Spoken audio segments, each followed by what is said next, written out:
बिस्मिल्लाहिर्रहमानिर्रहीम अस्सलाम वालेकुम। अज की इस नवी वीडियो में मैं जनाब तुहानू खुश आमदीद करना वा।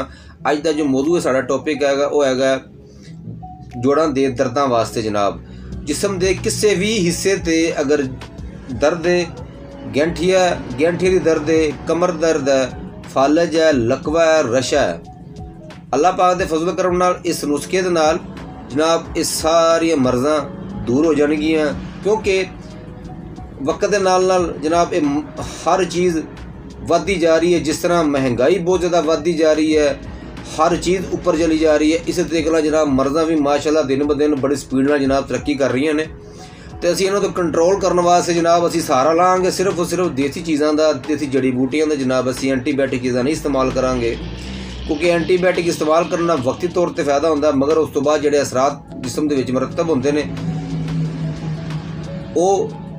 जो उस तो बाद जिसम के इन्हों के असरात मुरक्कब होंगे ने जनाब मरतब होंगे ने, वो फिर बाद च परेशानी बहुत ज़्यादा बन जाती है। फिर सानू फ़ायदा चाहिए, आराम चाहिए, सुकून चाहिए वा, फिर असी बहुत हैवी चीज़ा इस्तेमाल करने, फिर मर्ज़ बजाए ठीक होने वालों दिन ब दिन जनाब बिगड़ती चली जाती है। तो इंशाअल्लाह ताला मैं अपने इस चैनल के उपर तुहाडे वास्ते बड़े ही सस्ते और बड़े ही मेरे नुस्खे लैके हाज़र होंदा रहांगा। मेरे चैनल लाइक कर दे जो, सबसक्राइब कर दे, बैल आइकॉन पर क्लिक कर दे जे।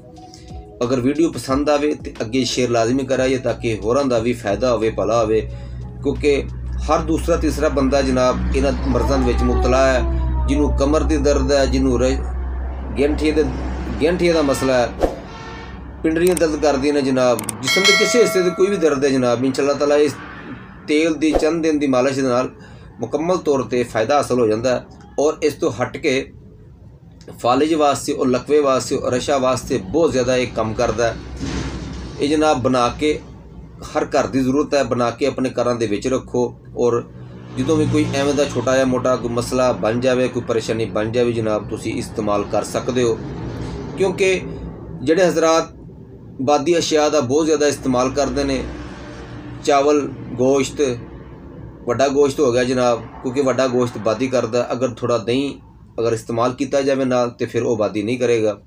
इस तरीके नाल आलू वगैरह असी बहुत ज़्यादा इस्तेमाल करने हैं, और बेशुमार चीज़ां ने जिहड़ियां कि बादी के जुमरे में आंदियां ने, लिहाजा असीं उन्हां तों जो परहेज़ करांगे तो फायदा होएगा। क्योंकि जो बादी चीज़ असीं इस्तेमाल करने उहदे नाल कोलेस्ट्रोल यूरिक एसिड बहुत ज़्यादा वधन लग जाता वा, फिर मैदा भी बहुत ज़्यादा डिस्टर्ब, फिर जोड़ दर्द करते हैं, फिर असीं एंटीबायोटिक इस्तेमाल करने वो जिंदी वजह तुसीं बहुत ज़्यादा बाद च परेशान होने।